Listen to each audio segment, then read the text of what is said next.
રાજ્યમાં ગણેશ મહોત્સવ તહેવાર આવી રહ્યો છે ત્યારે આજે સુભાનપુરા વિસ્તારમાં બ્રધર્સ ગ્રુપના ગણપતિનું આગમન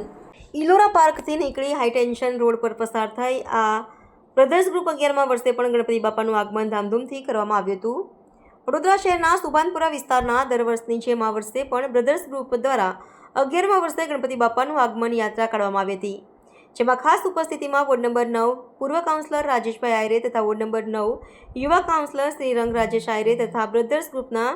તમામ સભ્યોની હાજરીમાં ગણપતિ બાપ્પાની આરતી કરી અને ડીજેના તાલ સાથે ગણપતિ બાપ્પાની આગમન યાત્રાનું આયોજન કરવામાં આવ્યું હતું, જેમાં આ વર્ષે ગણપતિ બાપાની થીમ શંકર ભગવાનના સ્વરૂપમાં આયોજન કરાયું છે, જેમાં મોટી સંખ્યામાં લોકો ગણપતિ બાપાના આગમનમાં જોડાયા હતા। બ્રધર્સ ગ્રુપ દ્વારા તમે જોઈ રહ્યા છો કે ઇલોરા પાર્ક અને પશ્ચિમ વિસ્તારની અંદર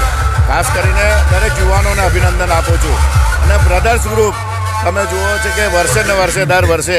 આજે બી જો એક મસ્ત તમે જાણે એવું લાગે કેદારના ભગવાન ભોલેનાથ સાક્ષાત હાજરા હજુર છે। આજે રોહિતભાઈ, સુનિલભાઈ, પ્રેમભાઈ અને દીપભાઈ બધાને જ હું અભિનંદન પાઠવું। હજારોની સંખ્યામાં જ્યારે બ્રધર્સ ગ્રુપનો ગણપતિ આવતો હોય અને ત્યારે એવું લાગે છે કે સમગ્ર પશ્ચિમ વિસ્તાર નીકળતું હોય છે। તો તમે કારણ કે આ કોઈ તમે જાણો છો કે હરિઓમનગર એક એવો વિસ્તાર છે કે મિડલ ક્લાસ વિસ્તાર છે, પણ તેમ છતાં પણ આખા વર્ષની પોતાની કમાણીમાંથી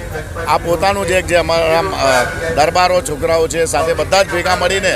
એક બ્રધર્સ એટલે એક બધા ભાઈઓ ભેગા થઈને આખા વર્ષ દરમિયાન પોતાના પૈસા પોતાની કમાણીના પૈસાથી આટલા જંગે જે ગણપતિ લાવે છે। ગણપતિ બાપાને પ્રાર્થના કરીએ કે આ જ રીતના દર વર્ષે ઉત્તર બ્રધર્સ ગ્રુપનો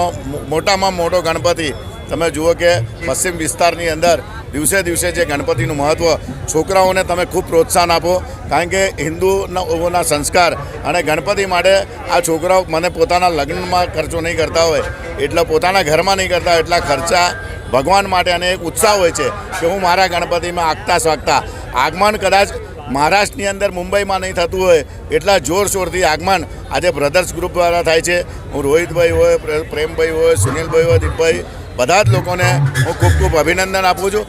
સાથે જેને પણ એમને આ મંડળમાં મદદ કરી હશે ભગવાન ગણપતિ બાપ્પાને પ્રાર્થના કરીએ કે એ લોકોની પણ ઉત્તર પ્રગતિ થાય। સૌ લોકોને આજે બ્રધર્સ ગ્રુપના સૌ યુવાનોને ખૂબ શુભેચ્છા પાઠવું છું।